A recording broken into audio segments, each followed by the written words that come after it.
Nas primeiras horas, ela fazia esforços para conservar o bom humor. Pegava na mão do assustado Aureliano e suplicava que não se preocupasse, que gente como ela não tinha sido feita para morrer contra a vontade, e rolava de rir dos recursos truculentos da parteira. Mas à medida que as esperanças abandonavam Aureliano, ela ia se fazendo menos visível, como se a estivessem apagando da luz, até que se afundou na sonolência. Na madrugada de segunda-feira, trouxeram uma mulher que rezou junto à cama orações de cauterização, infalíveis em homens e animais. Mas o sangue apaixonado de Amaranta Úrsula era insensível a qualquer artifício diferente do amor. De tarde, depois de 24 horas de desespero, souberam que estava morta porque o caudal se extinguiu sem auxílios e o seu perfil se afilou e as aflorações da cara se desvaneceram numa aurora de alabastro e tornou a sorrir. Aureliano não compreendera até então quanto gostava de seus amigos, quanta falta lhe faziam e quanto teria dado para estar com eles naquele momento. Colocou o menino na cestinha que a mãe tinha preparado para ele, tapou a cara do cadáver com uma manta e vagou sem rumo pelo povoado deserto procurando um desfiladeiro de volta ao passado. Bateu na porta da farmácia, onde não tinha estado nos últimos tempos, e o que encontrou foi uma oficina de carpintaria. A anciã, que abriu a porta com uma lâmpada na mão, compadeceu-se do seu desvario e insistiu em que ali nunca tinha havido uma farmácia, que nunca havia conhecido uma mulher de colo esbelto e olhos sonhadores que se chamasse Mercedes. Chorou com a testa apoiada na porta da antiga livraria do sábio catalão, consciente de que estava pagando os prantos atrasados de uma morte que não quisera chorar no seu devido tempo, para não quebrar os feitiços do amor. Quebrou os punhos contra os muros de argamassa de O Menino de Ouro, clamando por Pilar Terneira, indiferente aos luminosos discos alaranjados que cruzavam o céu, e que tantas vezes tinha contemplado com uma fascinação pueril nas noites de festa do pátio do Socós. No último salão aberto do desmantelado bairro de Tolerância, um conjunto de acordeões tocava as canções de Rafael Escalona, o sobrinho do bispo, herdeiro dos segredos de Francisco, o Homem. O dono da cantina, que tinha um braço seco e como que torrado por tê-lo levantado contra a mãe, convidou Aureliano a tomar uma garrafa de aguardente, e Aureliano convidou-o a tomar outra. O dono da cantina falou da desgraça do seu braço. Aureliano falou da desgraça do seu coração, seco e como que torrado por havê-lo erguido contra a irmã. Acabaram chorando juntos, e Aureliano sentiu por um momento que a dor tinha terminado. Mas quando tornou a ficar sozinho na última madrugada de Macondo, abriu os braços na metade da praça, disposto a acordar o mundo inteiro, e gritou com toda a sua alma: "Os amigos são os filhos da puta!" Nigromanta resgatou-o de um charco de vômito e lágrimas. Levou-o para o seu quarto, limpou-o, fez com que tomasse uma xícara de caldo. Acreditando que isso o consolava, riscou com um traço de carvão os inumeráveis amores que ele continuava lhe devendo, e evocou voluntariamente as suas tristezas mais solitárias para não deixá-lo sozinho no pranto. Ao amanhecer, depois de um sono ruim e breve, Aureliano recobrou a consciência da sua dor de cabeça. Abriu os olhos e se lembrou da criança. Não a encontrou na cestinha. No primeiro impacto, experimentou uma explosão de alegria, pensando que Amaranta Úrsula tinha despertado da morte para se ocupar da criança. Mas o cadáver era uma montanha de pedras sob a manta. Consciente de que, ao chegar, tinha encontrado aberta a porta do quarto, Aureliano atravessou a varanda saturada pelos suspiros matinais do orégano e chegou à sala de jantar, onde ainda estavam os escombros do parto. A panela grande, os lençóis ensanguentados, os cestos de cinza e o torcido umbigo da criança numa fralda aberta sobre a mesa, junto à tesoura e ao fio de seda. A ideia de que a parteira voltara por causa do menino no decorrer da noite proporcionou-lhe uma pausa de sossego para pensar. Jogou-se na cadeira de balanço, a mesma em que se sentara Rebeca nos tempos originais da casa, para dar aulas de bordado, e em que Amaranta jogava damas com o coronel Gerineldo Marques, e em que Amaranta Úrsula costurava a roupinha da criança. E naquele relâmpago de lucidez, teve consciência de que era incapaz de aguentar sobre a sua alma o peso esmagador de tanta coisa acontecida.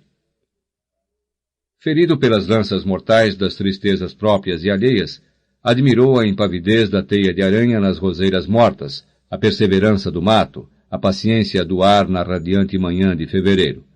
E então viu a criança. Era uma pelanca inchada e ressecada que todas as formigas do mundo iam arrastando trabalhosamente para os seus canais pelo caminho de pedras do jardim.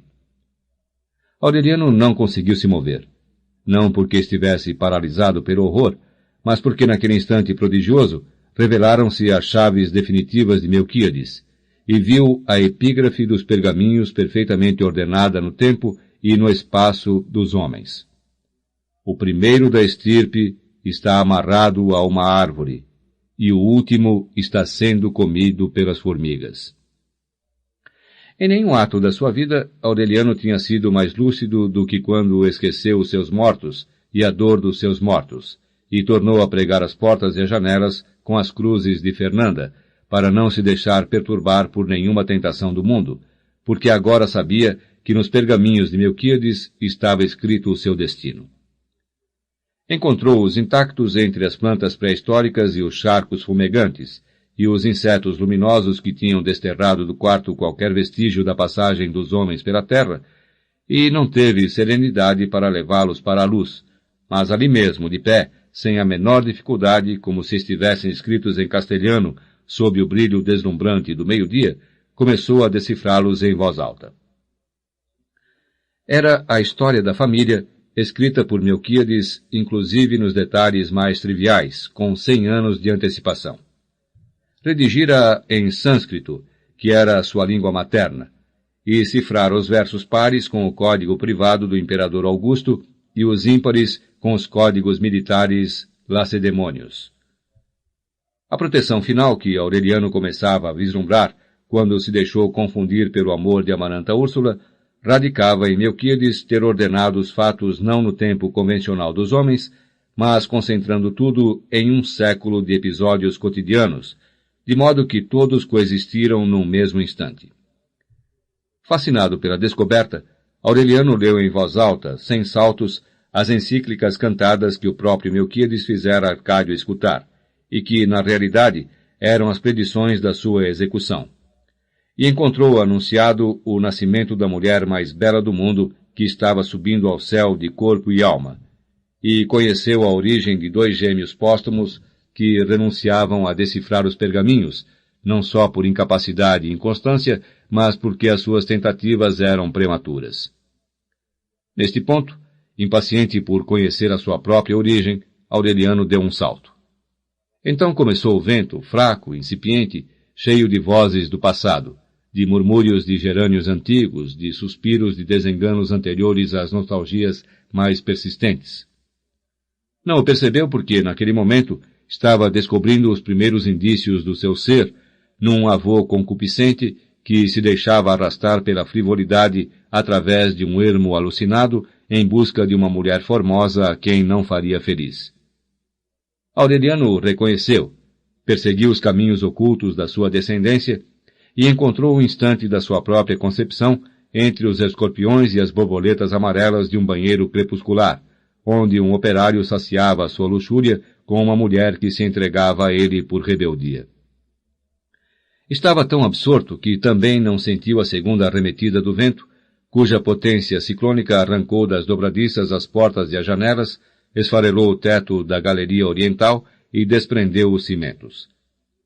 Só então descobriu que Amaranta Úrsula não era sua irmã, mas sua tia, e que Francis Drake tinha assaltado Riohacha só para que eles pudessem se perseguir pelos labirintos mais intrincados do sangue, até engendrar o animal mitológico que haveria de pôr fim à estirpe. Macondo já era um pavoroso rodamuinho de poeira e escombros centrifugado pela cólera do furacão bíblico, quando Aureliano pulou 11 páginas para não perder tempo com fatos conhecidos demais, e começou a decifrar o instante que estava vivendo, decifrando-o à medida que o vivia, profetizando-se a si mesmo no ato de decifrar a última página dos pergaminhos, como se estivesse vendo a si mesmo num espelho falado. Então deu outro salto para se antecipar às predições e averiguar a data e as circunstâncias da sua morte. Entretanto, antes de chegar ao verso final, já tinha compreendido que não sairia nunca daquele quarto, pois estava previsto que a cidade dos espelhos, ou das miragens, seria arrasada pelo vento e desterrada da memória dos homens no instante em que Aureliano Babilônia acabasse de decifrar os pergaminhos, e que tudo o que estava escrito neles era irrepetível, desde sempre, e por todo o sempre, porque as estirpes condenadas a 100 anos de solidão não tinham uma segunda oportunidade sobre a terra.